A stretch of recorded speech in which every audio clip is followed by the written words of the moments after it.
Hi, my name is Ali Sigler. I'm a fourth grade teacher here at Jacksonville Commons Elementary School. This is my fourth year teaching, and I'm going to talk a little bit about the classroom culture component.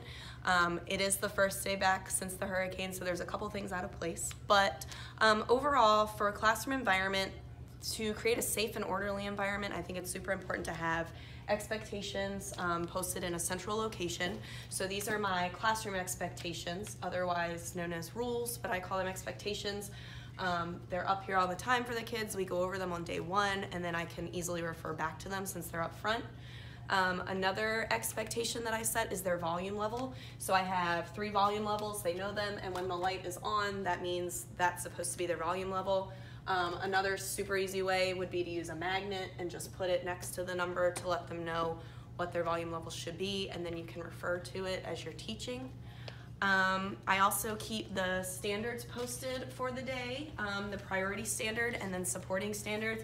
I teach language arts, so my priority standard is here. I highlight some important vocabulary, and then I talk about why we learn this. We talk about that as a class, and then I post it up here for them to keep coming back to, and then I'll have supporting standards or writing standards or social studies standards on this side. Just to let the kids interact with the standard to figure out what it is they're supposed to be doing and what keywords are important for them.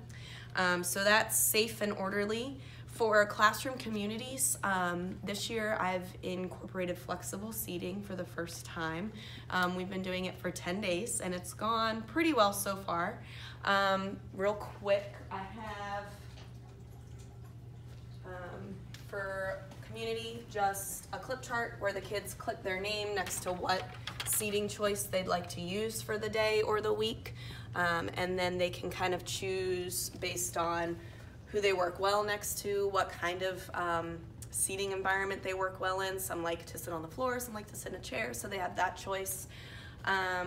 For classroom communities, I also have jobs that the students apply for and then work in. So there are things like hallway monitors, newspaper editors, class photographer, my bookshelf organizer, and then my assistant, just opportunities for the students to own their classroom. And then for equitable learning environments, which is where teachers build classroom community with high academic expectations for all students, I have 3 specific ways that I try to do this for my students. The first one is by incorporating some may-dos. So these are activities that students can do if they complete their independent practice activities for the day.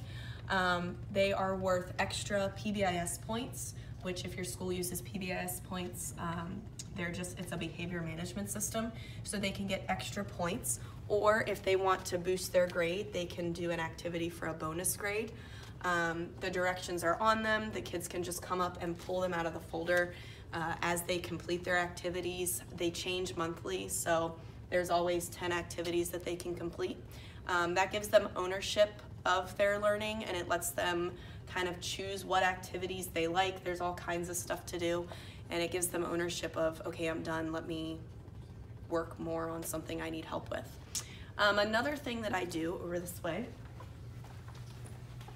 this is really good for accountability with assessments, both formal, informal, summative, formative. So there's just 3 bins. The first one says, I feel like I need more help. The second says, I feel like I'm getting better. And the last one says, I feel really good about this. So as I give a student an exit ticket to do, I ask them to put them in one of these bins. So not only do I see that they do understand a concept, but they also tell me how they're feeling about the concept. I can use these bins to make small groups. So if it's on a concept like theme, I might have them do a little 3, 2, 1 exit ticket, and then I could pull all the kids that feel really good about it, and I could stretch their learning a little bit, or I could pull the group that needs more help, and I can kind of dive deeper into that concept. So these bins are super helpful. And then the last thing is my interactive bulletin board wall on the back, which is kind of blank right now because, 10 days of school, we're getting there. The top is the word wall. That's actually one of my students' jobs, is to collect important vocabulary, put them on a sticker, and then I stick them up on the wall. So this word wall will grow throughout the year. We've got the writing wall, which will have things like writing prompts when we get into the swing of things. I've got my grammar wall where we will collect nouns, verbs, adjectives, all different kinds of parts of speech that students can use in their writing. The poetry wall will eventually feature a poem of the week, and then the social studies wall is going to feature our weekly social studies standard and activity. So that just kind of gives the kids a wall that they can refer to as they need help throughout the school year. So those are just some tips on how to build a positive classroom community and a positive culture, just giving the kids as much ownership as you can of the classroom, putting things in kid-friendly terms, and making sure that everything that's on the wall is usable for the students. They should be able to look at it to either reflect, or if they need a reminder, it has to be useful. So thank you.